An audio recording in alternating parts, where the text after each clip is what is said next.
दर्शकों, हम अक्टूबर के महीने में जल्द ही प्रवेश कर जाएंगे। हम सब ये जानना चाहते हैं कि आखिर ये महीना हमारे लिए कैसा रहेगा। जो भी ग्रह गोचर की स्थिति बनेगी उसका प्रभाव हमारे जीवन पर निश्चित तौर से देखने को मिलता है। हरे कृष्ण दर्शकों, वैदिक एस्ट्रोकेद में आपका स्वागत है। मैं ज्योतिष आचार्य पूजा। हमारी मासिक राशि फलादेश की श्रृंखला में हमने अब तक आपको 6 राशियों के बारे में विभिन्न वीडियो में आपको बताया है। यदि आपका कोई मिस हो गया तो प्लेलिस्ट में देख सकते हैं। तो आज की इस वीडियो में हम चर्चा करने वाले हमारी 7वीं राशि तुला राशि के बारे में। यानी तुला राशि के जातकों के लिए अक्टूबर का महीना कैसे रहने वाला है। बहुत कुछ परिवर्तन देखेंगे ग्रह गोचर में। और दूसरी बात यह कि सबसे बड़ा जो ग्रह गोचर में परिवर्तन होने जा रहा है वो राहु केतु का होने जा रहा है। निश्चित तौर से आपके लिए तो काफ़ी अच्छी खबर है, लेकिन कुछ राशियों के लिए थोड़ा चिंता का विषय हो सकता है। हम इसके बारे में चर्चा करेंगे। आप इस वीडियो में आप देखें, अंत तक बने रहें, क्योंकि हम अंत में आपको कुछ उपाय भी बताएंगे, ज्योतिषीय प्रामाणिक उपाय बताएंगे।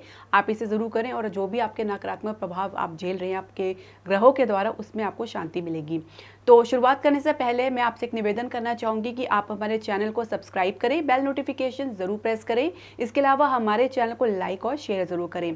तो जो ग्रह गोचर की स्थिति फिलहाल आपके राशि अनुसार या लगन अनुसार आप जो भी चाहे देख सकते हैं, वो कुछ इस प्रकार है।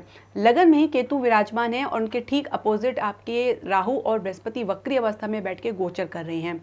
द्वादश भाव में सूर्य के साथ मंगल गोचर कर रहे हैं कन्या राशि में, और बुध गोचर कर रहे हैं एकादश भाव में सिंह राशि में। शुक्र आपके दशम भाव में कर्क राशि में गोचर कर रहे हैं, और शनि आपके पंचम भाव में कुंभ राशि में वक्री अवस्था में होकर गोचर कर रहे हैं। अब धीरे धीरे इन सबके में आप कुछ परिवर्तन देखेंगे। जैसे ही 1 अक्टूबर आएगा तो बुध आपके जो है द्वादश भाव में कन्या राशि में प्रवेश कर जाएंगे और मंगल और सूर्य के साथ यहाँ पे युति बनाएंगे। 2 अक्टूबर को शुक्र भी दशम भाव से निकलकर आपके एकादश भाव में चले जाएंगे, सिंह राशि में प्रवेश कर जाएंगे। और 3 अक्टूबर को मंगल भी आपके द्वादश भाव से निकलकर लगन में प्रवेश कर जाएंगे, यहाँ पे केतु के साथ युति बनाएंगे। 18 अक्टूबर को सूर्य भी द्वादश भाव से निकलकर आपके लगन में प्रवेश कर जाएंगे। गौरतलब बात यह है कि यहाँ पे जो सूर्य है नीच के हो जाएंगे, लेकिन साथ ही नीच भंग भी होगा। इसके अलावा उसके अगले ही दिन यानी 19 अक्टूबर को बुध भी द्वादश भाव से निकलकर आपके लगन में प्रवेश कर जाएंगे। तो बहुत सारे ग्रहों की युति आपके लगन में होने जा रही है। इसके अलावा 30 अक्टूबर को सबसे बड़ा जो गोचर होगा वो होगा राहु और केतु का राशि परिवर्तन।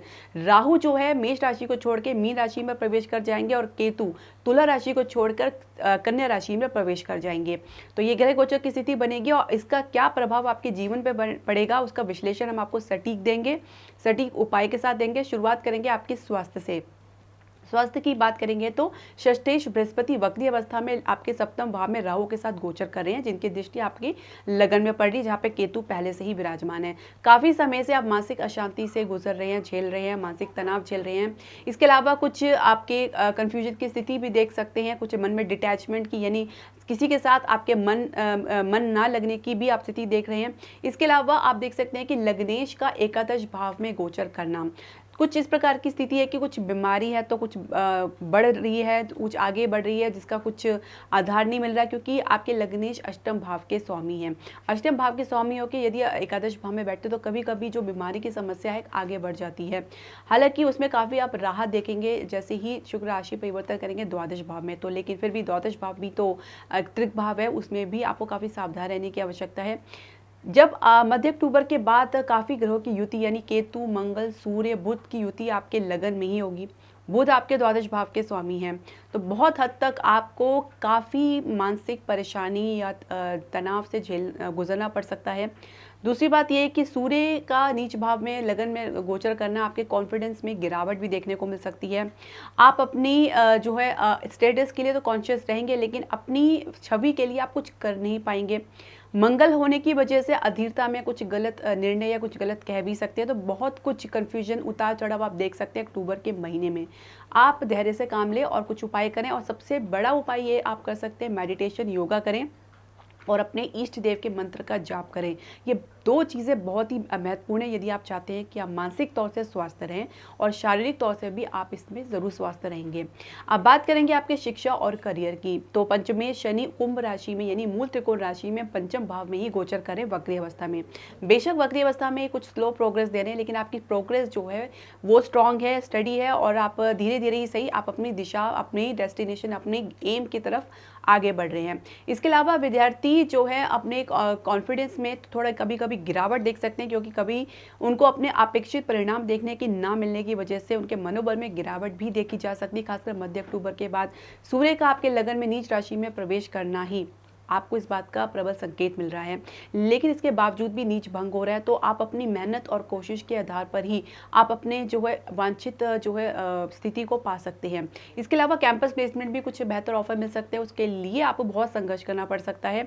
हो सकता है कि आपको पहली बार में आपके एक्सपेक्टेड ऑफर ना मिल पाए। इसके अलावा कंपटीशन की तैयारी में कुछ विलंब देख सकते हैं। फिलहाल रिजल्ट आपके पक्ष में आता हुआ नहीं दिख रहा है। आपको ओवर कॉन्फिडेंस से बचना होगा। अति आत्मविश्वासी होने की वजह से वास्तविक स्थिति या ग्राउंड रियलिटी के बारे में आप नहीं जान पाएंगे, जिसकी वजह से आप पीछे रह सकते हैं। इसके अलावा करियर की शुरुआत काफ़ी बेहतर रह सकती है। लग्नेश का दशम भाव में गोचर आपको पूरा सपोर्ट कर रहा है, लेकिन जैसे ही लग्नेश आपके एकादश भाव में जाएंगे सिंह राशि में, तो उसमें भी आप देखेंगे कि आपके जो कॉन्फिडेंस में वृद्धि आई है। लेकिन कहीं ना कहीं आपको इसमें बैलेंस बना के रखना होगा, क्योंकि आपके लग्नेश अष्टम भाव के भी स्वामी हैं। तो जरा सी भी गलती या चूक आपके करियर में आपके खिलाफ जा सकती है, कुछ बड़ा अवरोध भी देख सकते हैं।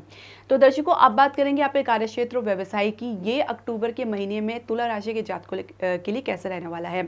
तो दशम भाव में सूर्य की शुक्र की युति, आपके लग्नेश की युति तो अच्छा संकेत दे रही है, अच्छी प्रोग्रेस, अच्छी ग्रोथ आपको दे रही है कार्यक्षेत्र में। साथ ही अन्य कला के क्षेत्र में भी आपको काफ़ी प्रोग्रेस मिल सकती है। लग्नेश का एकादश भाव में भी एक तरह से एक प्रबल संकेत मिल रहा है कि लाभ की स्थिति और ग्रोथ की स्थिति आपको देखने को मिलेगी। इसके अलावा लग्नेश आपके अष्टम भाव के भी स्वामी हैं, तो अपनी बात को आपको जो है स्पष्ट तौर से कहना है। और मध्य अक्टूबर के बाद काफ़ी उतार चढ़ाव आपके व्यवहार में भी देखने को मिल सकता है, कुछ कॉन्फिडेंस में कमी देख सकते हैं। इसके अलावा आप अपने कलीग के साथ भी कुछ या सहयोगी के साथ कुछ गलतफहमी का शिकार हो सकते हैं। तो जो कुछ भी आपको देखना है तो आप संयम से काम लें। दूसरी बात यह कि नई नौकरी के प्रयास में आपको धैर्य से काम लेना है, क्योंकि छोटी सी भी गलती आप आपके करियर के खिलाफ जा सकती है। जैसे मैंने बताया कि आपके लग्नेश अष्टम भाव के स्वामी और एकादश भाव में गोचर कर रहे हैं, तो कहीं ना कहीं कोई समझौता भी आपको करना पड़ सकता है किसी हद तक। इसके अलावा नौकरी में आपको बहुत ही अलर्ट होकर रहना है, क्योंकि प्रबल संभावना है कि कुछ अवरोध या बहुत बड़ा ट्रांसफॉर्मेशन आपको देखने को मिले। तो इसलिए आपको पॉजिटिव रहने की काफ़ी आवश्यकता है। खासकर आपके स्टेटस को लेकर कुछ ब्लेम भी लग सकता है, क्योंकि सूर्य यहाँ पे रह के ग्रहण योग का निर्माण करेंगे। तो बिना मतलब कि आप किसी भी पॉलिटिक्स में जो ऑफिस गॉसिप्स है, पॉलिटिक्स है, उनसे दूर रहें। अपने काम पे फोकस बनाए रखेंगे, तभी आप इन सब ब्लेम से या इन सब नकारात्मक अवस्थाओं से बच सकते हैं, वरना आप इसमें फंस कर अपना ही नुकसान कर सकते हैं। बात करेंगे आपके व्यवसाय की, तो सप्तम भाव में राहु बृहस्पति की युति, साथ में बृहस्पति का वक्री अवस्था में आप देख सकते हो, और सप्तमेश मंगल का आपके द्वादश भाव में।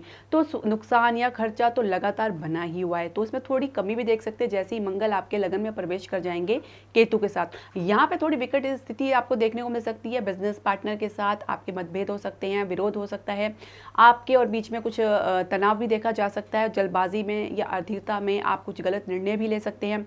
सूर्य का जैसे ही आपके लगन में प्रवेश होगा मध्य अक्टूबर के बाद, तो कुछ लीगल अड़चन या कानूनी समस्या देख सकते हैं। खासकर यदि आप विदेश से डील करते हैं तो उसमें भी कुछ इस प्रकार की समस्या देख सकते हैं। कुल मिला के आपको धीरे से काम लेना है, और आपको जो भी व्यापार संबंधित निर्णय हैं कुछ समय के लिए यदि टाल सके तो बहुत ही अच्छी बात होगी, क्योंकि बहुत बड़ा इन्वेस्टमेंट करने से आपको बचना होगा। कहीं ना कहीं आपके मन में एक कॉन्फिडेंस की कमी भी देखी जा सकती है, और जिसके आधार पर आप सही निर्णय लेने में समर्थ नहीं हो पाएंगे, और यही कारण होगा कि ये आपके व्यापार में नुकसान का कारण बन सकता है। तो बहुत सोच समझ के आपको करना है। सेविंग्स के लिए भी कुछ वृद्धि देख सकते हैं, लेकिन साथ ही कुछ गिरावट भी बनी हुई है। मध्य अक्टूबर के बाद आपके फाइनेंशियल सेक्टर में कुछ चुनौतीपूर्ण स्थिति देख सकते हैं, लेकिन कुल मिला के कुछ आपको लाभ की स्थिति भी बन रही है। धीरे ही सही आपको उसके लिए संघर्ष और मेहनत तो करना पड़ सकता है, लेकिन साथ ही कुछ अच्छे डील भी आप साइन कर सकते हैं। अब बात करेंगे आपके प्रेम संबंध की और विवाहित जीवन की। तो प्रेम संबंध की बात करें तो पंचमेश पंचम भाव में ही वक्री अवस्था में शनि जो है गोचर कर रहे हैं। काफ़ी लंबे समय से आप अपने जो है प्रेम संबंध में संघर्ष देख रहे हैं।